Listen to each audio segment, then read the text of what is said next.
Om Shanti. Passion जी मार सां हर कोई परेशान, सभिनी जूं फरमाइशूं पूरे कंदो थको आहे इंसान। ॿार आहिनि ब्रांड जे पुठियां नादान, अलाए कीअं गुम थी वई आहे उन्हनि जी पंहिंजी पहचान।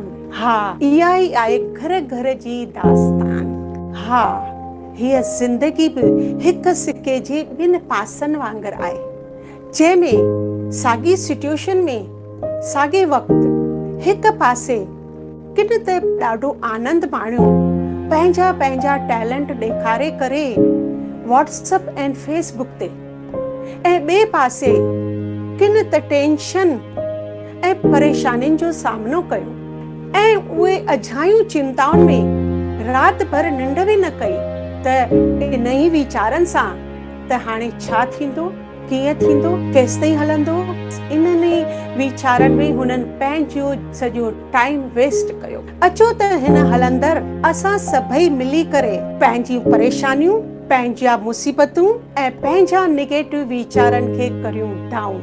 हा, त इहो ई टॉपिक खणंदे मां खणी आई आहियां तव्हां सभिनी जे लाइ ब्रह्मा कुमारीस जो राज योगा मेडिटेशन कोर्स, जंहिंमें असां सिखंदासीं त घर जी सफ़ाई कंदे कंदे असां पंहिंजे अंदरुनि वीचारनि जी बि कीअं सफ़ाई करियूं, यानी अहिड़ियूं ईंदड़ हलंदड़ मुसीबतुनि खे ख़ुशीअ सां मुस्कुराईंदे ऐं खिलंदे इन खे पार करे सघूं।